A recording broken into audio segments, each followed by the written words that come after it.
Take a moment to think about how this happens, by the way. It's crazy. It's baffling. You look back at your life, you're like, oh my God. Say you're a child, you're in school, you ask a question, and it could even be an amazing question. The teacher answers, like, that's a great question. What's your name? Christian. Christian. It's like, Christian, that's a great question. Here's the answer. And you're all happy, and then you look around, and perhaps the person next to you just stares at you and is like, that's a dumb question, stupid. Say they tell you that, a little kid. They don't even know any better. Then the kid forgets and just moves on. But you heard that, and it might have affected you. Perhaps the way he said it, that look, you're like, am I stupid? Maybe I am. Am I stupid? The seed is planted.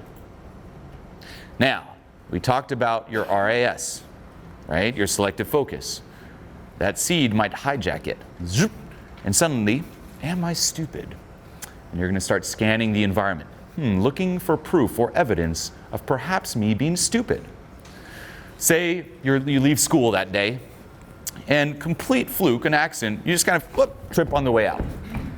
Oh, maybe I am stupid. I did trip.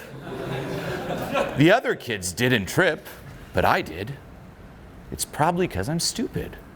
Now, that reference experience, right, of tripping reinforces that belief, I am stupid. And then you look for more evidence.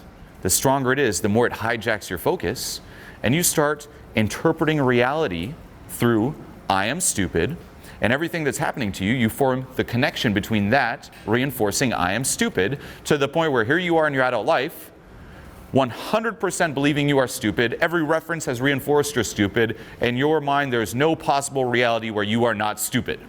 Just from something like that. Baffling, right? How that little seed will change your entire life. On a more, let's just say, micro level, this happens even during a movie. Say there's a movie you're really excited to see. And say you're there. You've been looking forward to it. Say it's like, I don't know, the new Star Wars. I don't know if anyone's excited about Star Wars anymore. But say you are. Say you are. And you're there in line. You got your ticket. And you weren't able to get the first showing. And people are coming out from the first screening, the first showing. And you hear, a couple people talking about it. And they say, it really sucked, huh? And you're just in line. You're like, it sucked? Yeah, the graphics were just horrible. Did you see the acting of this one person? It just ruined the movie. And they leave. When you walk in, what's going to happen? That seed is planted, hijacks your RAS, your focus, and your entire experience of that movie will be very different. Everything that happens in the movie, you're like, where's the bad acting? Oh, I guess I see it there. Even if it's not there, you will project onto it, right? Oh, yeah, the graphics are not that bad. And it'll be this feedback loop reinforcing that belief, and you will leave thinking the exact same thing. Yeah, it wasn't that good. On the flip side, you could be in line waiting to see that movie, and someone walks out and they're like, oh, that was the best one yet. Oh my God, did you see that? And you walk in, same movie, completely different experience. If you think about your life, crazy, huh? All these little things where you might think it's nothing, boom, just changes the course of everything. And it becomes this constant feedback loop.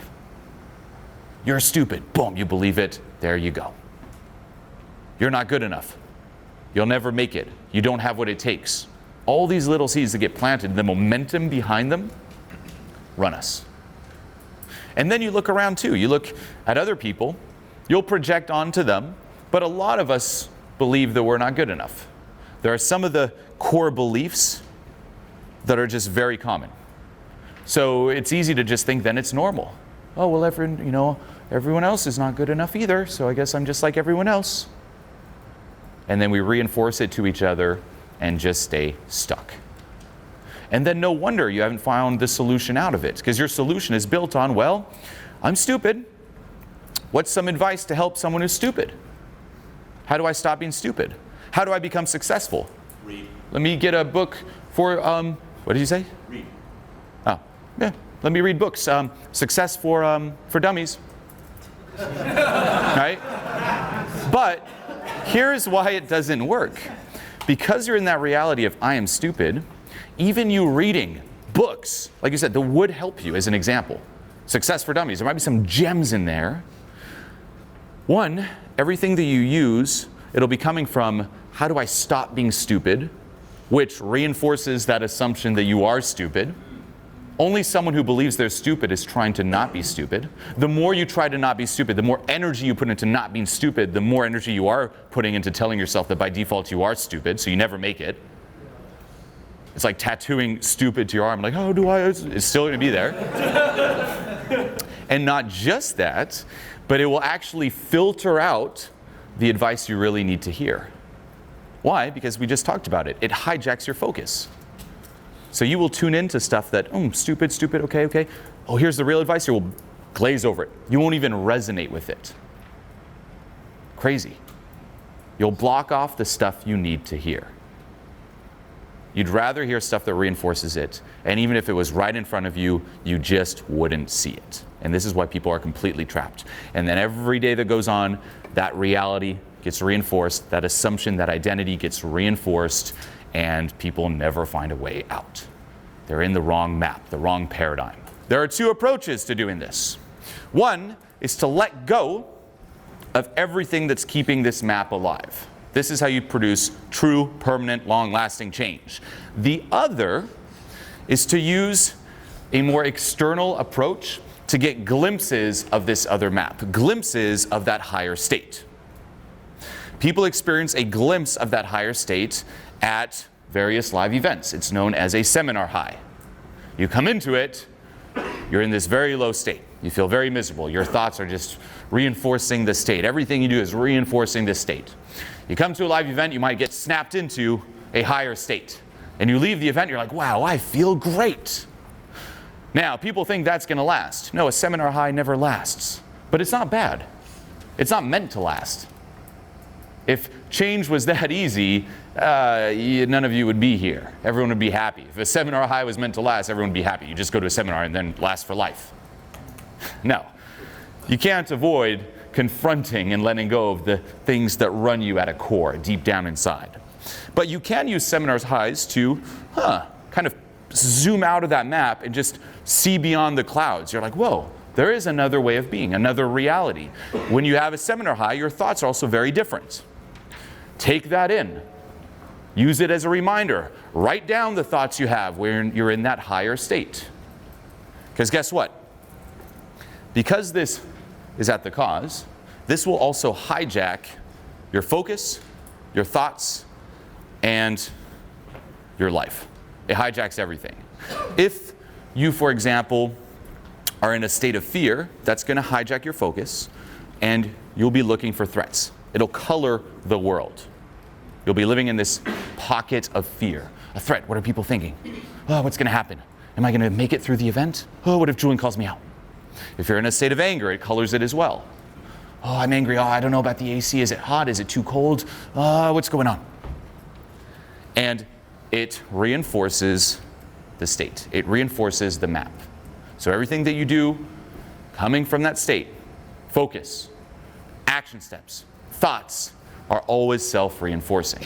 And this is why it's very hard to change. Because we try to, escape this low state, escape this derp state, while still acting in it. No. To produce true change, you must literally change everything about you. You must change that reality that you live in. And you can catch yourself here. If you look at your life, how much of it is actually new? It's just the same thing on repeat, on repeat, on repeat. We have the same thoughts every day. 90% of your thoughts today are the same thoughts you had yesterday, the same concerns. I used to see this with clients going out and socializing.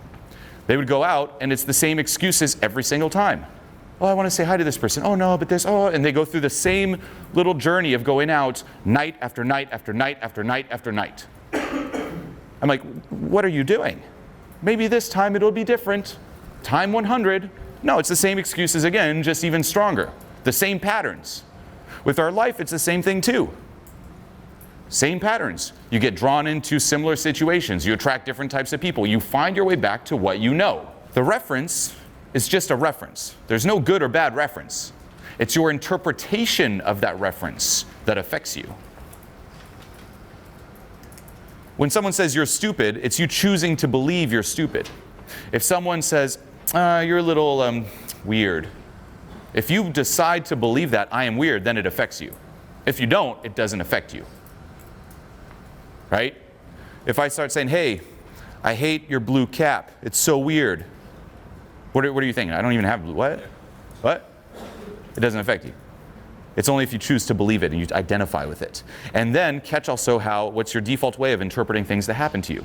Because people will even have amazing reference experiences. Someone who's like, you know what, you're great. I love your personality. You're so out there. But we interpret that as, oh, they were mocking me. Oh, I guess it was okay, but they were just being petty, and it still reinforces it. Or you won't even see it. I had a client like that many years ago. He was working on his social skills, and people were loving this guy, loving him, smiling. And we gathered up. I'm like, hey, that was a great time out. Everyone loved you. And he's like, what are you talking about? They all rejected me. I'm like, what? What do you mean they all rejected you? He had the identity, no one likes me, everyone rejects me. That's the map he's in. Takes control of his focus, his RAS. Blocks off people smiling. To the point where I literally had to go up and take pictures of the people smiling and show him. And he was like, even then he's like, no. And I'm like, look at the pictures. He was like, and you could see, just like a seminar high, piercing out of that map. Like, wait a minute. It's like you're in the matrix, like, what? And then you will get sucked back in, but you get the glimpse. And then you use letting go to dissolve the matrix completely.